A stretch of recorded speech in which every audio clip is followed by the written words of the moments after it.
ඔයාලටත් tax payment එකක් කරන්න ගියාම එහෙමත් නැත්නම් ටැක්ස් රිටර්න් එකක් ෆයිල් කරන්න ගියාම එහෙමත් නැත්නම් ටැක්ස් එකකට අදාළ පේමන්ට් ඩීටේල් එකක් හොයන්න ගියාම අවශ්‍ය වන ටැක්ස් පේමන්ට් පීරියඩ් කෝඩ්ස් හොයාගන්න එක ගැටලුවක් වෙලා තියෙනවද?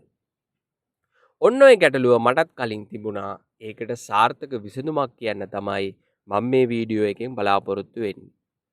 අපි මේ ටැක්ස් පේමන්ට් පීරියඩ් කෝඩ්ස් දන්නේ නැත්නම් අපිට මේක එක්ක ඉන්ටර්නෙට් එකේ සර්ච් කරන්න වෙනවා. එහෙමත් නැත්නම් කලින් පේ කරපු පේමන්ට් ස්ලිප් එකක් අරගෙන ඒකෙන් අපිට අවශ්‍ය වෙන පේමන්ට් පීරියඩ් කෝඩ්ස් හදාගන්න වෙනවා. මෙන්න මේ වගේ කාලය ටිකක් වැය කරන්න සිද්ධ වෙනවා. හැබැයි මේකට සාර්ථක විසඳුමක් තමයි IRDK වෙබ්සයිට් එකේ දාලා තියෙනවා ටැක්ස් පේමන්ට් කැලෙන්ඩර් එක. මෙන්න මේ ටැක්ස් පේමන්ට් කැලෙන්ඩර් එකෙන් අපිට පහසුවෙන්ම හොයාගන්න පුළුවන් ටැක්ස් පේමන්ට් පීරියඩ් කෝඩ්ස් සහ ඊට අදාළ ගෙවීම් සහ රිටර්න් ෆයිල් කර යුතු දිනයන් සමගම අපි මේ විදිහට IRDK වෙබ්සයිට් එකට ගියොත් අපිට පුළුවන් බලාගන්න ටැක්ස් කැලෙන්ඩර් එක. මෙන්න මේ ටැක්ස් කැලෙන්ඩර් එක අපිට ඩවුන්ලෝඩ් කරගන්න පුළුවන්. මේ ටැක්ස් කැලෙන්ඩර් එක ඩවුන්ලෝඩ් කරලා මෙන්න මේ විදිහට ඕපන් කරගත්තන් පස්සේ අපිට කැලෙන්ඩර් එකක් විදිහට පෙන්නනවා ටැක්ස් පේමන්ට් කරන්න ඕන due dates, tax return file කරන්න ඕන ඩියු ඩේට්ස්, ඊට අදාළ ටැක්ස් පේමන්ට් පීරියඩ් කෝඩ් එකත් මෙන්න මේ කැලෙන්ඩර් එකේම පෙන්නලා තියෙනවා. උදාහරණයක් විදිහට අපි දෙසැම්බර් මාසෙට ආවොත් මෙන්න මේ විදිහට මේක අපිට පෙන්නනවා මොනවද අපිට පේ කරන්න තියෙන ටැක්සස්, ඊට අමතරව මොනවද අපිට ෆයිල් කරන්න තියෙන ටැක්ස් රිටර්න් සහ ඒ අසලින්ම පෙන්නලා තියෙනවා ටැක්ස් පේමන්ට් පීරියඩ් කෝඩ්ස් ටිකක්. එතකොට මේකෙන් අපිට පහසුවෙන්ම හොයාගන්න පුළුවන් පේමන්ට් පීරියඩ් කෝඩ්ස් ටික.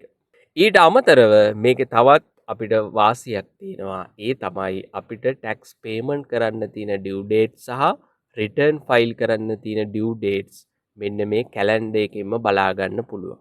එතකොට මේකෙන් පේමන්ට් පීරියඩ් කෝඩ්ස් හොයනවට අමතරව මේක අපිට ටැක්ස් පේමන්ට් සහ රිටර්න් ෆයිල් කරන්න තියෙන දිනයන් ගැන රිමයින්ඩර් එකක් විදිහට පාවිච්චි කරන්නත් පුළුවන්.